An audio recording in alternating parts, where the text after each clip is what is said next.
ಎಂ.ಕಾಂ ಬಿ.ಎಡ್ ಪದವೀಧರರಾಗಿರ್ತಾರೆ.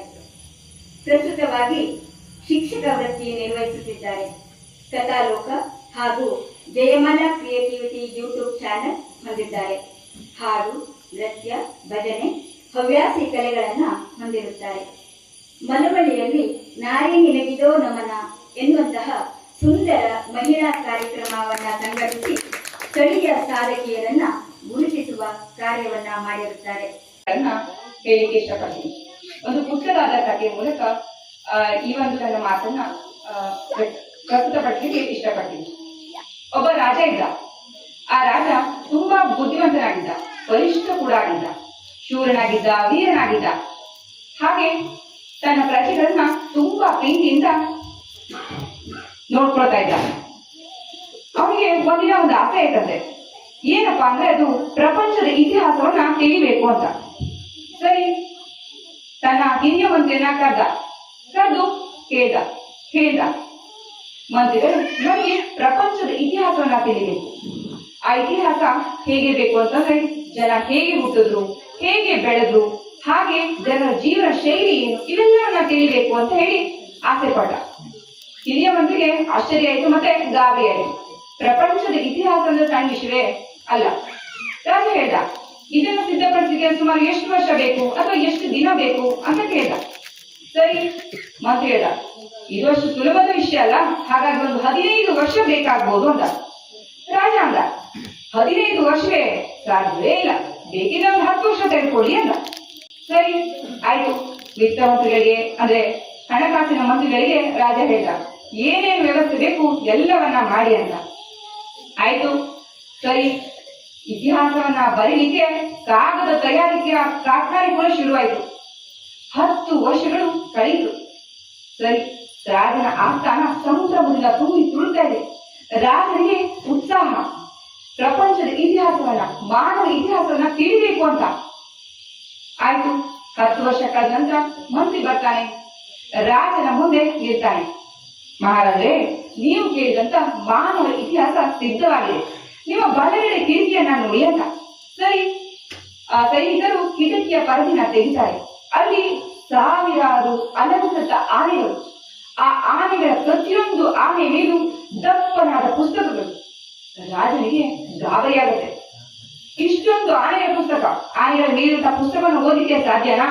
ಮಂತ್ರಿಗಳ ಹತ್ರ ಹೇಳ್ತಾನೆ, ಏನ್ ಮಂತ್ರಿಗಳೇ, ಒಂದು ಪುಸ್ತಕವನ್ನ ಓದಲಿಕ್ಕೆ ನನಗೆ 7 ಜನ್ಮ ಬೇಕು, ಅಂಥದ್ರಲ್ಲಿ ಇಷ್ಟೊಂದು ಪುಸ್ತಕವನ್ನ ಓದಲಿಕ್ಕೆ ಸಾಧ್ಯನಾ? ಇಲ್ಲ ಇಲ್ಲ, ನನಗೆ ಕೇವಲ ಮಾನವ ಇತಿಹಾಸ ಸಂಕ್ಷಿಪ್ತ ರೂಪ ಬೇಕು ಅಂತ ಕೇಳ್ತಾನೆ. ಆಯ್ತು, ಎಷ್ಟು ಕಾಲ ಬೇಕು ಅಂತ ಮತ್ತೆ ಕೇಳ್ತಾನೆ ರಾಜ. ಆಗ ಮಂತ್ರಿ ಹೇಳ್ತಾನೆ, ಒಂದು 5 ವರ್ಷ ಸಾಕು ಪ್ರಭು ಅಂತ. ಸರಿ, ಅದೇ ರೀತಿಯಲ್ಲಿ 5 ವರ್ಷ ಕಳೀತು. ತದನಂತರ 5 ವರ್ಷ ಮುಗಿಸ್ಕೊಂಡು ಮತ್ತೆ ಮಂತ್ರಿ ಬರ್ತಾನೆ ರಾಜನ ಆಸ್ಥಾನಕ್ಕೆ. ಮಹಾಪ್ರಭು, ನೀವು ಕೇಳಿದ ಸಂಕ್ಷಿಪ್ತ ಮಾನವ ಇತಿಹಾಸ ಸಿದ್ಧವಾಗಿದೆ, ನಿಮ್ಮ ಬಲಗಡೆ ಕಿಟಕಿಯನ್ನ ನೋಡಿ ಅಂತಾನೆ. ಸರಿ, ಮತ್ತೆ ಕಿಟಕಿಯನ್ನ ತೆರೀತಾನೆ ರಾಜ. ಅಲ್ಲಿ 10 ಒಂಟೆಗಳ ಮೇಲೆ 100 ದಪ್ಪನಾದ ಪುಸ್ತಕಗಳು.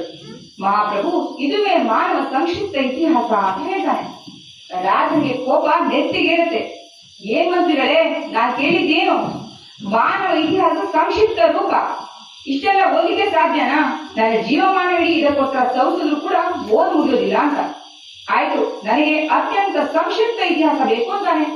ಸರಿ, ಯಾವಾಗ ಸಿಕ್ಕಿತು ಅಂತ ಮಂತ್ರಿ ಹೇಳ್ತಾನೆ. ಆಯ್ತು, ನಾಳೆನೇ ಕೊಡ್ತೀನಿ ಅಂತ.